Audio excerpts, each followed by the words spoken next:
Your son is a failure. He's barely passing my class, and with grades like this, I'm just not sure what kind of future he's gonna have. What do you have to say for yourself? You're supposed to graduate this year. Listen to Mr. Johnson. What kind of future do you think you're gonna have?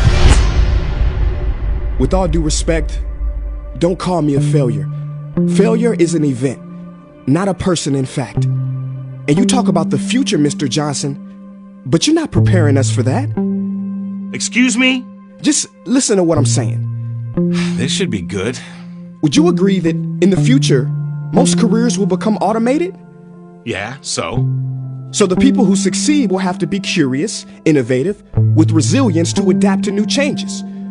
What's your point? My point is, the focus in this school is not on that. It is on regurgitating information and test taking, and that's just real.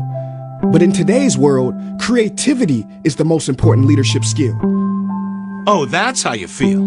You don't have to believe me, but maybe you will believe the 1,500 executives who recently said creativity is the most important leadership skill. See, pretty soon, no one will be hired because of what they know. Because who cares what you know or if you've memorized a fact? We've got Google and Siri for that. In the future, people will be hired because of what they can do with their knowledge. Can they creatively solve real-world problems, not just follow instructions or directions and bubble in multiple-choice questions? So, Mom, that's why I'm stressed, because these robotic tasks we learn in school should stop. Because no one can do a robot's job better than a robot. Billionaire founder of Alibaba, Jack Ma, said that we should not compete with artificial intelligence, but instead focus on developing unique human intelligence. Mr. Johnson, drills are for teeth, not the human mind. So these repetitive knowledge-based tasks we must leave behind. Or in the future, you're gonna find a lot of people graduating out of your class right into the unemployment line. See, many top companies today don't look at grades. Mom, that old way is expiring. Google has been quoted as saying GPAs are worthless criteria for hiring. Founder of Tesla, Elon Musk, agrees. So I say this with unease and sorrow. If you continue to teach today as you taught yesterday, then you rob us students of tomorrow. Mr. Johnson, I'm gonna keep it real with you. Sometimes sitting in your class is tough. I'm constantly thinking, if I don't look up at the clock, maybe it'll speed up. So I listen to you do my work and pay attention, feeling like an hour had to have gone by, but it was only 3 minutes.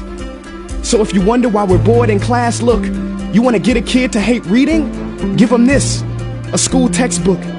And some people think it's our fault, and that hurts me. They say you can lead a horse to water, but you can't make him drink. And to that I say no. Firstly, you can put salt in that horse's hay and make him thirsty. And if you bring joy in your classroom, you can make any bad student nerdy, as he or she discovers the beauty of truly learning. Mr. Johnson, I mean no disrespect. You have the most important job on this planet. You build, create, and save lives.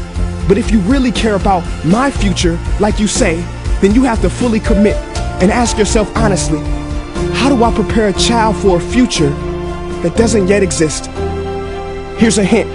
The answer is not found in this. It's using this and this.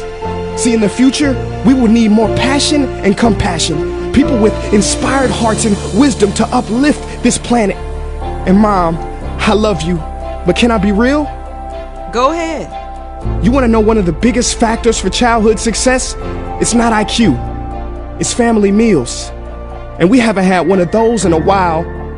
See, I know sometimes you don't feel proud, because I may not be a straight A student, but I'm not stupid. These tests may be 70% of my grade, but they're 0% of my future. But don't worry, I'll pass this class and get through this. But I need you to give me the space I need to be me and live true. Because the best feeling in the world is that your own parents get you. There's a passage in a book called The Prophet by Khalil Gibran. And if you don't mind, I'd love to share it with you.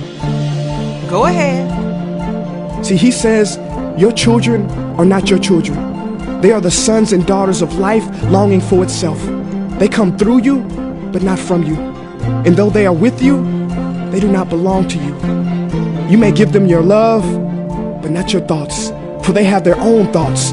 You may house their bodies, but not their souls, for their souls dwell in the house of tomorrow. So, Mom, I'd appreciate it if you give me the love that I need to pursue my dreams. See, if we are to succeed, all three of us need behavior change on all fronts. We talk about the future, but the future is now, and it is created now by all of us. I've never heard you speak like that before. Yeah, I didn't know. But I'm gonna reach out to administration and try to change some things. You have my word.